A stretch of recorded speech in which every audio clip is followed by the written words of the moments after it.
One day kwa kina bwanangu alipoteza watu 17 siku moja. Na before hour tulikuwa tumezika mpaka wamefika watu 28. Na wakati ulikuja nini ilifanyika? Mchungaji alinifanyia deliverance. Kunifanyia deliverance aliniambia hiyo ni roho ya kifo na ni altar, ni madhabahu. Yeah. Okay. Yule mtu ambaye ameitwa na mwanadamu, Mungu mwenyewe ndiye amemdirect akamuita. Anafaa kuwa na wakati mwingi sana na Mungu kwa sababu yeye ameitwa na Mungu. Unlike huyu ameitwa na mwanadamu, anafaa asikize pia sana huyu mwanadamu. Ndiye anampea directions. Ampea direction. Right. What inspired you to be a praise and worship?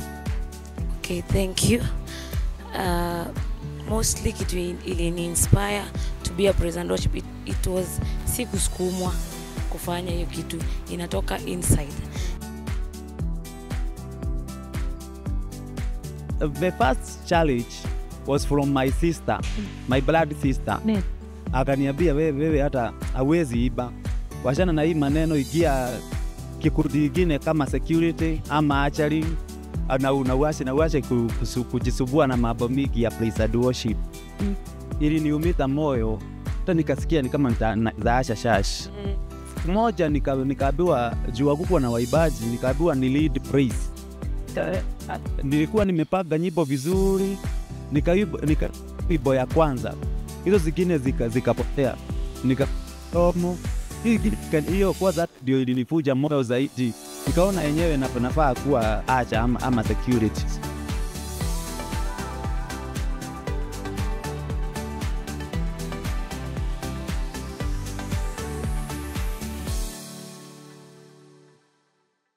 Yes, behind the pulpit, I'm your host, Mrs. Joyce Wanda. On my right, I have a guest with me. Karibu sana. Thank you. My name is Grace Kidongo. Mimi ni katibu wa youth ya CGC hapa Kariobangi North. Jina langu naitwa Pastor Stephen Mulei. Ni pastor wa vijana hapa kanisani kwetu, Christ Gospel Chapel. Karibu sana kwa kipindi hiki cha jioni ya leo, Behind the Pulpit. My name is Mercy Wanjiko. I'm the youth treasurer hapa CGC. Karibu. Now, our topic today is based on those challenges young people are facing in the society.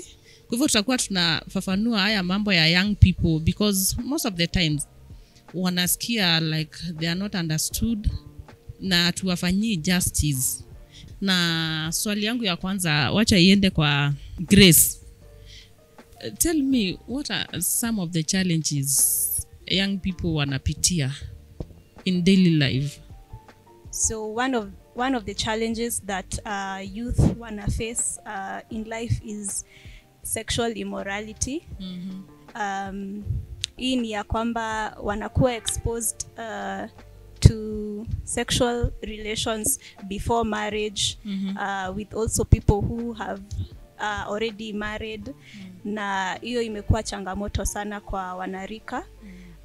Jambo jingine naweza sema ni ya kwamba kuna jambo linaitwa peer pressure ama ile influence ya marafiki kwa mtu binafsi kama mwanarika.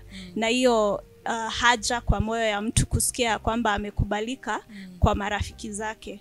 So hilo jambo linamuongoza kuenda kufanya mambo ambayo yanakubaliana na wale marafiki badala ya yule kijana ama yule mwanarika kukuwa na msimamo wake yeye mwenyewe kama binadamu ama kama mtu. La tatu ninaweza sema ya kwamba pia kuna challenge ya imposter syndrome. Imposter syndrome ni ya kwamba mtu anajiona ya kwamba hawezi ama ile matumaini amewekewa kwake, tuseme na wazazi, na community, na people around that person, amewekewa very high standards. Lakini kwa uwezo wake yeye mwenyewe anaona maybe sijafikia hiyo kiwango, na hiyo jambo inaweza kumslow down, kumfanya ya kwamba asifikie yale malengo ya maisha yake ama hata ya hatima yake. Sasa Pastor Mulei, kama pastor youth, unaandolaje mtu ukipata ako na kesi kama hiyo ya sexual relationship na ako kwa kanisa? How do you deal with that? Ili jambo la vijana kukua kwa mahusiano ya kimapenzi ni jambo ambalo linasumbua vijana wengi sana. Hata makanisani tu kesi hizi ziko, nimekutana nazo, na kama pastor kuhandle kesi kama hizo inahitaji hekima sana, kwa sababu huyu mtu afikirie hii kiwango ya mpaka ameingia kwa mahusiano sexual relations, ni mtu ambaye akili yake imeenda sana. Kwa hivyo wakati nakuja kudeal na kesi kama hii, wengi wao hawakubali. Hata tu akiwa kanisani, akiwa tu ameokoka, hawawezi kubali kuona kama hii ni dhambi. Nimekuwa na kesi kama hiyo tu hapa.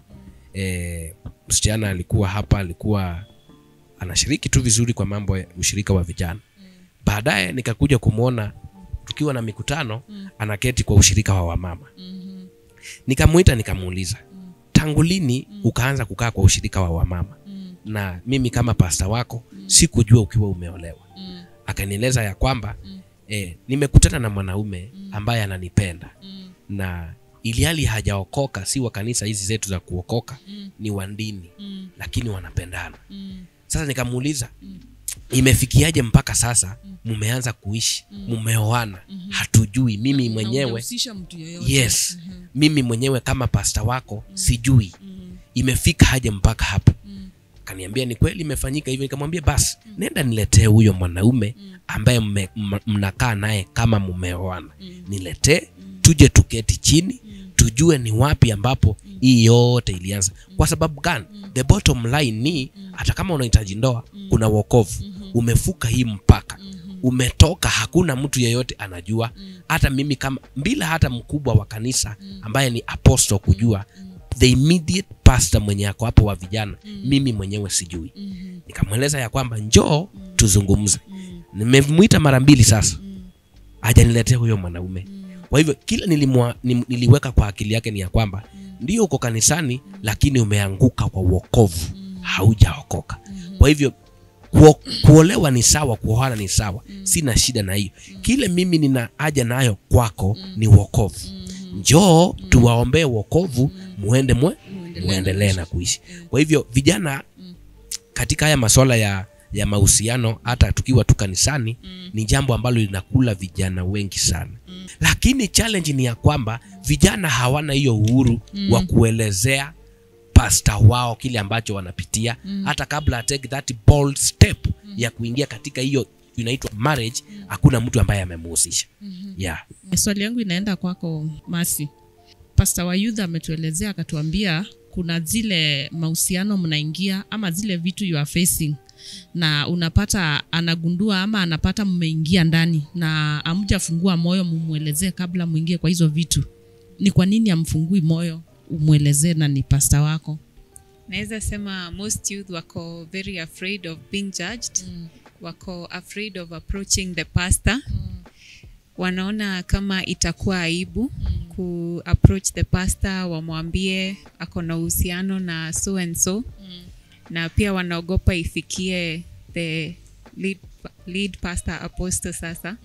Wanaona kama itakuwa an embarrassment to them. Kama they choose to leave church, waende wafanye mambo yao huko nje without people having to tell them this is wrong, this is right. They are afraid of that. I'd say the pastor should be very approachable. Asikwe na ile ukali sana, but pia maintain your ukali, because it's important to keep them kwa salvation. Tunahitaji hiyo ukali, hiyo firmness ya huyo pastor. Vijana, tuko na vijana wengi kanisani, na unapata vijana wako vikundi mbili. Kuna wale vijana tuko nao frontline kwa kanisa, wanatumika mbele, na kuna wale vijana wengine wako pale nyuma. Sasa hii ujasiri ya vijana kuweza kujielezea inaweza patikana kwa percentage kidogo kwa wale vijana wako frontline, hata wale ambao wanajulikana na the main pastor. Sasa tukija kuingia kwa hii masuala ya relationships na kuingia kwa mambo ya mahusiano, Sasa wale vijana wako the back seat ama wale wako pale nyuma wanaona hawajulikani. Hakuna mtu ambaye labda anawafuatilia sana.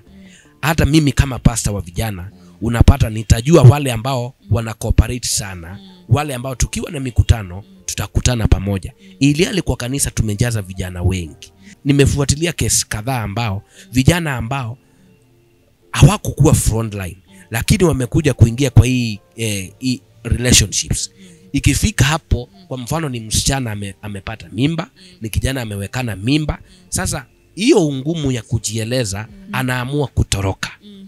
Vijana tumepoteza vijana wengi kanisani sana kwa sababu ya hiyo hofu ya nikijieleza nitaonekana vipi. Ili sisi kama pastor, nimeongea na vijana wangu mara nyingi nikawaambia sisi kama pastors huwa tumefungwa kwa kiapo moja. Kitu yoyote mtu amekuja kuconfess kwako, airuhusu itoke katikati yako na yeye. Haistahili itoke kwangu mpaka ifike kwa third party. Kwa hivyo kama wahubiri ama kama pastors tukitaka kutame hawa vijana, lazima tuelewe hawa vijana pia. Tujue kile ambacho wanapitia, akikueleza ama akinieleza mimi isifike kwa mtu mwingine. Amen. Swali yangu inakuja kwako Pastor Mulei. Mnatumia kriteria gani wale youth wako kwa kanisa kuwaleta pamoja, wajuane na uwajue kwa undani? Mara nyingi ama kwa njia ile rahisi ambayo ninatumia kuweza kuleta vijana wote pamoja, tunakuwa na mikutano almost kila Jumapili. Tunaweza kukuwa na kikao, tunaweza kuwa na mazungumzo, niweze kuelewa ni wapi mtu anaweza kuwa na changamoto na ni wapi mtu anaweza kuwa anahitaji msaada. La pili, tunakuwa na hafla tofauti. Kama mwaka uliopita tulikuwa na kitu ambayo ilikuwa inaitwa Youth Conference. Hiyo Youth Conference ilikuwa imejumuisha vijana wote, hata wale si hapa kanisani kwetu. Tukaja, tukawasikiliza, tukajua ni nini ambacho wanapitia. Kutoka pale tunafuatilia mmoja baada ya mwingine. Kwa lile swala la mwanarika kuwa na hofu, ningependa kukuhimiza huko nyumbani ya kwamba hata kama hautaweza kwenda kwa mchungaji wa youth wa kanisa lenyu tuseme, kuna viongozi wale wamewekwa hapo kwa hiyo kikundi ya wanarika. Tafuta mmoja wao ambaye unaweza relate na yeye, ambaye unaweza resonate na yeye, mwenye hautakuwa na hofu kwenda kwake. Na pia kama wewe mwanarika, kuwa na mtu ambaye uko accountable kwake. Iwepo maybe hauko so much involved kwa youth activities za kanisa yenu, lakini kwa maisha yako generally tu, kuwe na mtu ambaye uko accountable kwake. Huyo mtu ambaye uko accountable kwake, utaweza kumfungulia roho yako na umueleze yale mambo ama zile changamoto ambazo unapitia kama mwanarika, na itakusaidia sana so that you don't fall off the wagon. Yani usiende kinyume na tuseme hatima yako ama malengo yako ya maisha. Mtazamaji, tunaongea kuhusu zile challenge ambazo vijana wanapitia. Na kile ambacho kina catch up sana hapa ni kwamba vijana kuopen up ni ngumu. Ile utafiti nimefanya ni ya kwamba vijana ama washirika, mtu yoyote ambaye ameitwa pastor, wanatarajia hata kabla hakuja kuelezea kitu, wewe mwenyewe umekwisha kuiona kwa macho ya roho. So kama anatarajia wewe ukimwangalia, vijana ama Wakristo wanatarajia ukimwangalia hivi, wewe mwenyewe kabla kuelezea uwe unaweza kuona kile ambacho amefanya ama kile ambacho anapitia, uweze wewe mwenyewe kumwambia. Na mara nyingi si mambo yote ambayo yanazungumzwa na roho wa Mungu. Some things just need mtu ajichukue, ajieleze, ajishtaki ama open up aweze kusaidiwa. Kwa hivyo mara nyingi Wakristo wengi wanatarajia pastor aone ndio hawaambie. Hawana huo uwezo wa yeye mwenyewe ashtaki hilo. Yes. Kwa sababu zile mistake wanafanya is a spirit. Yes. Sasa hawana uwezo wa kuexpose hilo. So my question to Pastor Mulei, our youth pastor, would be, apart from the youth conference, what other activities are you going to put in place to make sure the youth are interacting with each other? Activities zenye ziko out of the church, kama get-togethers, hiking, vitu kama hizo. Unajua the bottom line here ni ku-create togetherness ya vijana, na anything yenye inahitaji umoja ya watu wengi inahitaji resources. Si ati sijakuwa na program kama hizi, nimejaribu hata kuzilete pale, tupange hata tuende retreat, tuende hiking, tufanye vitu kama zile, lakini unapata challenge ni resources, kwa sababu kama nitahitaji gharama ya hawa vijana 100 niko nao, gharama yao itahitaji 50,000 siku moja. Kama youth pastor kwa mfano, mimi sina uwezo wa kugharamia hiyo 50,000 hiyo gharama yao. Nitarudi pale tuseme sisi wenyewe tujigharamie hii gharama ya kuenda pale tufanye hivi na vile, lakini unapata wale vijana ambao tuko nao mara nyingi kanisani hawana hiyo uwezo wa kuraise hizo vitu, kwa sababu kanisa zetu sisi hatuna donors wa kusponsor such activities. It is us, sisi wenyewe vijana wale tujikusanye, tujipige waweze kulete kidogo kidogo pale, tuende tufanye mikutano kama ile, lakini vijana hawana hiyo uwezo, hakuna. Kwa hivyo unapata ndio hiyo maono hiko, hiyo haja hiko, program kama zile tunastahili tuzifanye, lakini vijana hata tukisema tufanye tutachanga muda mrefu sana ndio tukuje kuenda, which means tukikuja kuenda by the time tuende hata ile moral tulikuwa nayo ya kuenda kufanya ile kitu hakuna. So the challenge ni resources hapa, pesa vijana hawana. Hatujaweza kuwa na retreat ama kuenda out and have fun kama wanarika. Naweza sema ya kwamba changamoto kubwa imekuwa the disparity ama ile difference kati ya wale ambao wamejiweza na wale ambao pia hawajajiweza in terms of finances. So unapata sana sana kwa wanarika, wale kikundi kile kikubwa zaidi ni wale ambao labda hawana kazi ama hawana biashara, so their source of income is a bit limited. Lakini wale ambao tuseme wamejiweza wako wachache, so bringing together hawa watu wawili ama haya hizi vikundi viwili inakuwa a bit challenging to raise all the funds that we need also to go out for a retreat and enjoy, na ya kwamba hatutaki kuacha wengine wasisikie ni kama wako left out, wasisikie kama wameachwa nje kwa kikundi ya wanarika. Lakini ninatumai mwaka huu kuna jambo litatendeka na tutakuwa na mpango wa wanarika kwenda retreat. Thank you so much. Challenge kwako pastor, umesikia, utengeneze hizo vitu na maybe uone wale hawana uwezo wasaidiwe na wale wako na uwezo mdogo wabebwe, ndio waende wote kusikue na hiyo kutengana. Ni nini hizo vitu Grace mwanarika anaogopa sana, ama we personally unasikia you have fear with those things? Naweza sema one of the fears ya wanarika ni fear of failure.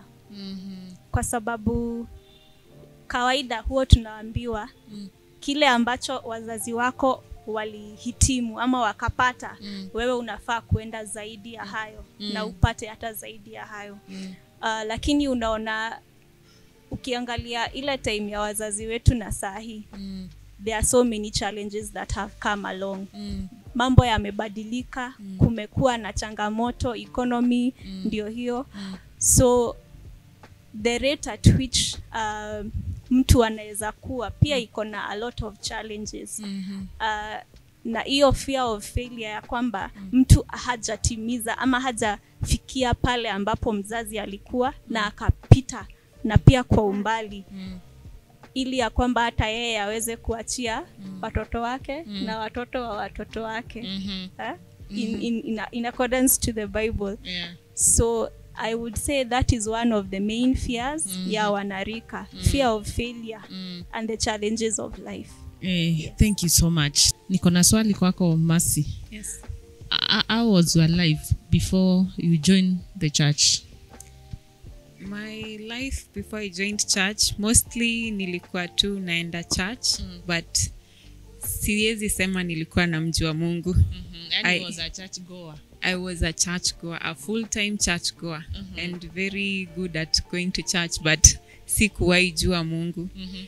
And most of my life naweza sema sikuwa nimeokoka before 2019. 2019 is when I got born again and received Christ. And then I started my journey of knowing Christ. So after that is when I realized I didn't know God. So the journey began hapo, kumjua Mungu. And that did bring me trouble because the deeper I got into God, kulikuwa na challenge ya the more the challenges. Kwa hivyo watu pale nje mtu asione akiokoka ndio mambo itakuwa rahisi. Huenda itakuwa ngumu zaidi.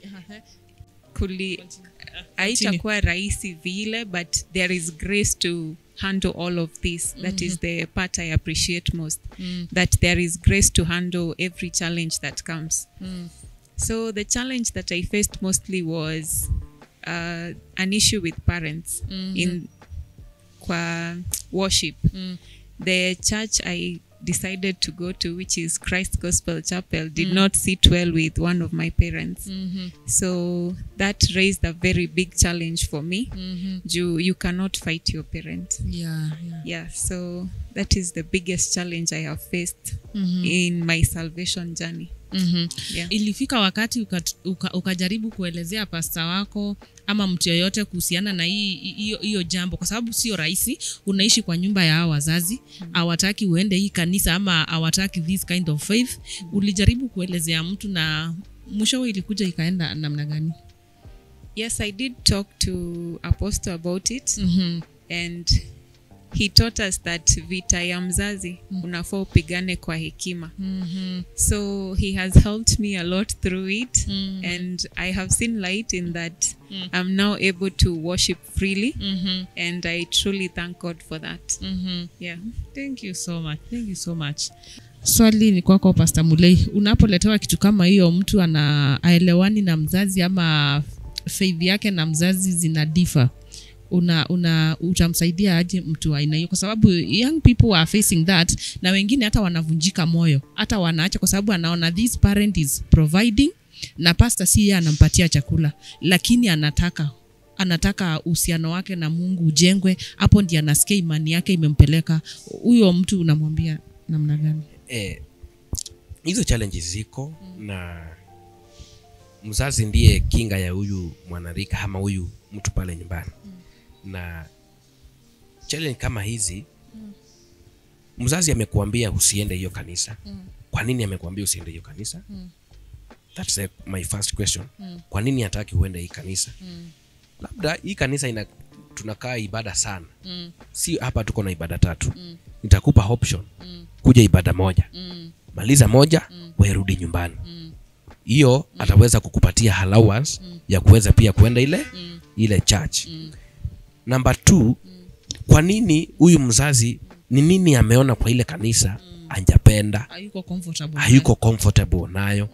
Kwa hivyo nikishajua ni kitu gani huyu mzazi hayuko comfortable nayo, bas tutaweza kuona, it is not cast on a stone that challenges zote tutazisolve kwa njia moja. Kwa hivyo tutakuwa na vile Mungu atutusaidia ufunuo wa at that point tuweze kutako challenge kama ile. Yeah. Acha tuende kwa swali lingine na niende kwa Grace. Ni nini hizo vitu ama that one thing ama vitu mingi unaweza taka wazazi ama society ielewe, ijue kuwahusu?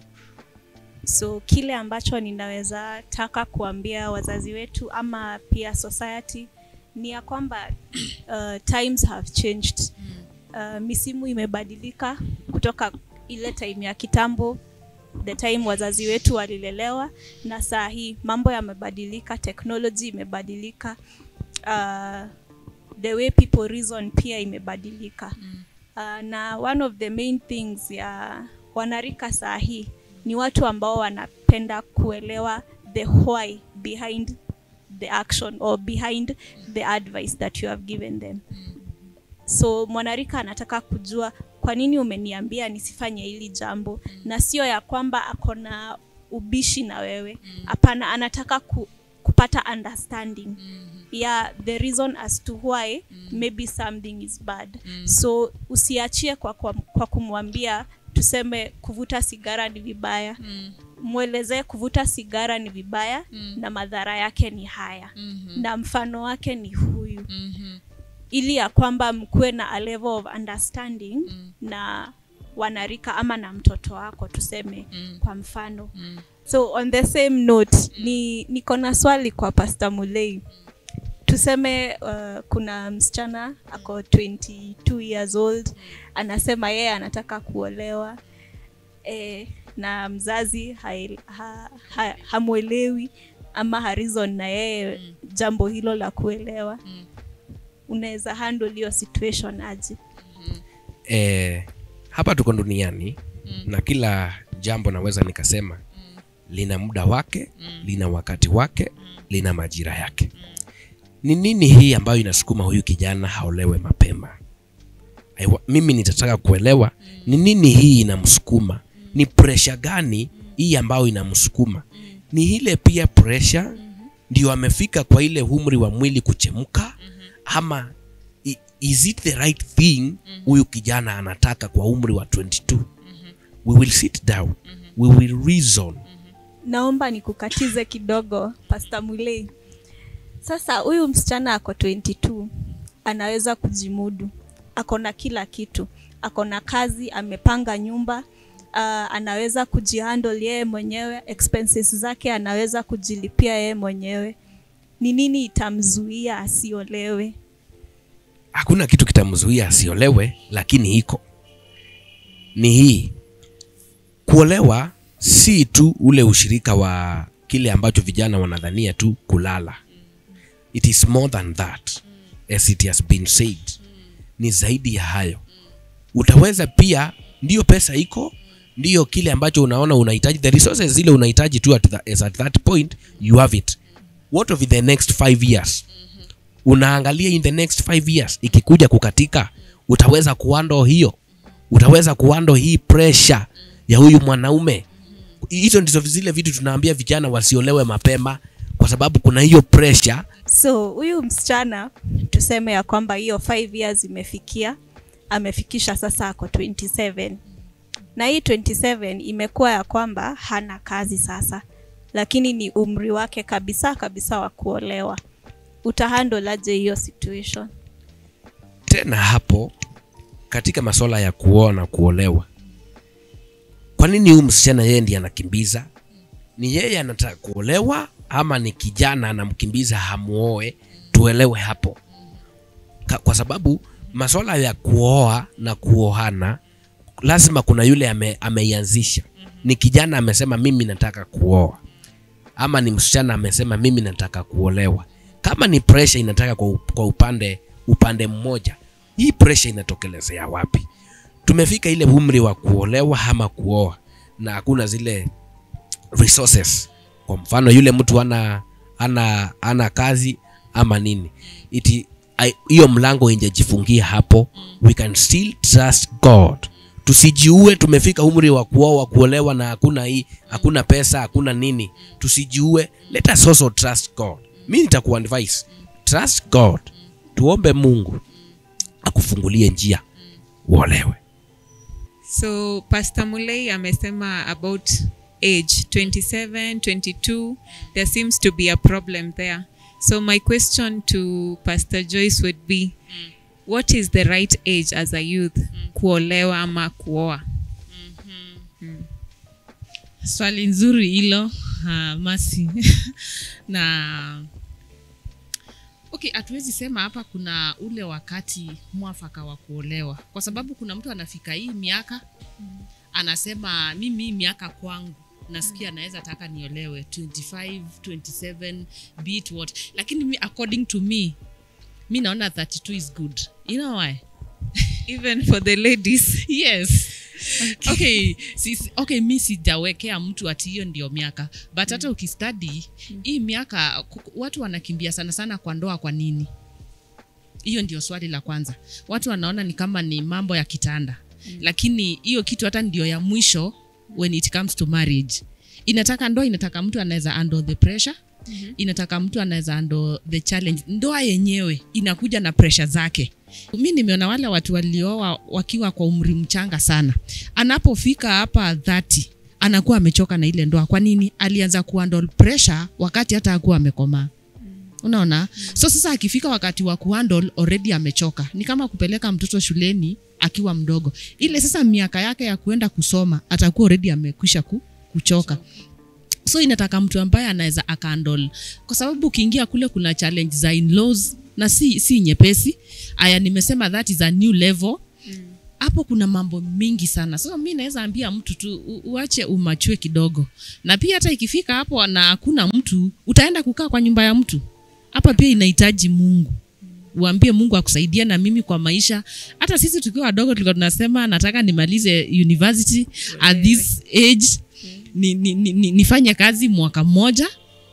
Niingie kwa marriage at this age. Lakini hazikuenda hivyo. Hata unapata ule wakati wa kutafuta kazi umeitafuta sana. Haikuenda vile ulivyosema. Lakini mimi naweza sema mtu aingie kwa marriage akiwa amekomaa. Usiingie ukiwa mtoto. Utapatwa na depression, hautaenjoy ile ndoa, hata hutaipenda. Sasa wewe ndio utaanza kuongea ukisema sasa mimi nimekuja kuona wanaume ni mashetani. Na si mashetani. Ni kuwa kwanza ndoa ni rahisi na ni mzuri. Kwa sababu gani? Ikiwa utamuelewa tu mwenzako. That is all. Ikiwa utaelewa mwenzako, uelewe leo amekuja na pressure zake, inafaa nishuke. Lakini ikiwa ni watoto wawili wako kwa nyumba, kila mtu atataka atoe pressure zake kwa mwenzake. But if you are mature enough, utaweza kuelewa huyu ako juu leo, wacha mimi niende chini. Ndoa ni kukaliwa na kukaliana. Usiseme ati mimi ndio nitakaa kichwa. Kuna siku utakaliwa ukiwa mwanaume. Uambiwe mimi ninataka hivi na ni hivi na utafanya. Sio ni kukaliwa. So inataka a lot of maturity. So mimi sisemi ni 22, 25. Ninasema hapo 30, 32 to me. Hata kama sikufanya hivyo. My next question would be, so umesema at 32 would be a right age to get married. So what would you tell this girl who is 30, 32 or even 29 na ako church, anaona the friends wameolewa, ye bado ameachwa? Like what would you tell that girl to encourage her? Asitoke kwa wokovu, asione ni kama alisahaulika, asione ni kama amechelewa too much. What would you advise that girl? Okay, thank you for your question. Na ni swali nzuri pia. Na nimeona hii changamoto imekuwa sana kwa this young generation. Unaona wale watu mlisoma nao, your friends and the surrounding, wameingia kwa maisha yao, wako na watoto. It's a challenge. Yes. Sijakataa. Na hapo inaingiza huyu mtu hata kuanza wacha tuiweke ina language yenye mtaelewa, kuforce issues. So utapata hata mtu amemwambia sasa anataka aende na yeye, na ilikuwa tu salamu. So naweza mwambia tu pia atrust Mungu na apeleke mambo pole pole. Pia hata kama tunataka kuolewa ama kuoa, ama nimesema this age, pia kuna wakati wa kila kitu kwa maisha ya mwanadamu, ile imepangwa na Mungu. So every time tunaombea mambo ya marriage, usisahau kuambia Mungu let your will be done. Pia unajua kuna mapenzi yetu mercy, na kuna mapenzi ya Mungu. Kuna watu waliolewa at the tender age 20s na leo tu wako kwa ndoa. Hatuwezi tukakataa hiyo na hatuwezi tukarudisha. Kuna wale watu wameolewa at 40s na they are doing very good. Si ndio? So every time you pray, ukiombea ndoa ama issue imekuwa inaleta utata, let the will of God prevail. Sababu utaenda ujikalishe kwa mtu sasa juu you are 32, uende ukaingie kwa mtu. Pia acha nafasi ya let the will of God prevail and you trust upon God. Kwa kijana yule ambaye amefikisha tuseme huo umri wa kuolewa na maybe ako hiyo 30, 32, anaona wenzake tayari wameingia kwa ndoa, hata wamepata maybe mtoto mmoja wawili, ya kwamba number 1 anafaa kubuild resilience, akuwe na stamina ya kustahimili hiyo kipindi ambacho anapitia, na ajue ya kwamba it's not the end. Hiyo kipindi itafika mwisho na ataingia kwa ndoa. Asicompete. The main thing I would say on that point of building resilience and also competition ni ya kwamba ni vizuri mtu kujijua yeye mwenyewe. Know your identity. who are you, what is your purpose, who are you in Christ. Ukijijua wewe mwenyewe utajua mwelekeo wako, utajua hatima yako inaelekea wapi, ili ya kwamba hautakuwa kwa pressure ya dunia ama pressure ya maisha ya hiyo situation yenye iko hapo around you. So utaweza kungoja and to trust in God that you also get married. Swali inaenda kwako kwa dakika moja tu. How does it feel for a young person to serve God? I'd say it feels really great to serve God. It's an honor and a privilege to serve God because there is grace for everything. And with God, you cannot lose. You will always gain. If you continue to do good, kuna malipo at the end. And your life is different from every other youth. Even when the pressures come and the challenges come, there is help always. So I'd say it's an honor and a privilege to serve God. Grace, what are some of the benefits of serving God as a young person? Personally, ile benefit nimeona zaidi kwa kumtumikia Mungu ni ya kwamba ule mtu wangu wa ndani amekuwa zaidi. Amekuwa renewed, amepata nguvu, amepata ujasiri. Na ile identity yangu nimeielewa hata zaidi. So unapata ya kwamba ni ngumu sana kunitingisha. Very, very hard because I have understood myself in Christ. That is the main benefit I would say in serving God. Also ya pili ni magonjwa. Hii magonjwa ya mimi nilikuanga nagonjeka homa. Like ilikuwa ni kama the daily bread. Nisemeaje. So nilikuwa prone to homa like every other time. But saa hizi venye ninaongea I am well. Hata nikisema ati niko na homa inakuwa very rare. Mtu anaweza ona ni kitu kidogo lakini kwangu it's a miracle for me because I know where I was. Ilikuanga antibiotics, Flugon every other time. But saa hizi niko poa. Hata hiyo homa magonjwa. Well, tunashukuru Mungu hapo tumefikia. Tungelikuwa na wakati tungeendelea na isho yetu kwa sababu inabamba sana na the topic imekuwa mzuri. Tumeelewa the challenges za youth na maybe tutakuwa tunaleta another episode too tuweze kuongelelea zaidi waelewe. Na sasa tukienda kufunga show tutakuwa na dakika moja tu kila mtu anene jambo. Tukienda kumalizia. Kwa hivyo kwako Masi uambie tu youth something. Okay, my parting shot to the youth would be patient with yourself. You will grow. And kumjua Mungu, it will never be a loss. Your future is secure with God. And you're going to achieve all that you ever hoped for. Just be patient with yourself. Be patient even with life. Thank you. My parting shot kwa wanarika, naweza waambia ya kwamba yule ambaye ameenda kwa hii safari ya wokovu na anasikia ni kama atakufa moyo. Ukiangalia pale Psalms 73:17, Daudi alikuwa troubled. He was troubled by the prosperity of the wicked. But hapo ukifika hapo verse 17 inasema ya kwamba until he understood their final destiny. Ya kwamba hao wicked hata kama wanakaa kama wana flourish ni jehanamu ama tuseme ni destruction, ni kuangamia. So wewe ushikilie firm, stand firm in your faith, usiachilie Mungu na usione ya kwamba huyo mwingine anafaulu wewe hautafikia hapo. Eka imani yako ndani ya Mungu. Asante. Thank you so much. Vijana wote, uwe umeokoka au hujaokoka, neno langu kwako ni hili. Kama vile ambavyo mara nyingi tunasema, kutumikia Mungu si bure. Na nataka ujaribu hii. Labda umeishi maisha ya undunia, umeona imekuzalia nini?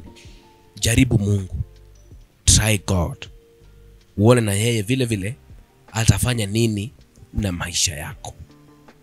Usikufe moyo, na maisha yako usiyachukulia kwa mikono yako.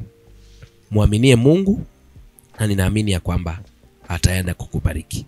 Kwa umri mdogo, siku zimeenda, rudisha tumaini lako kwa Mungu. Asante.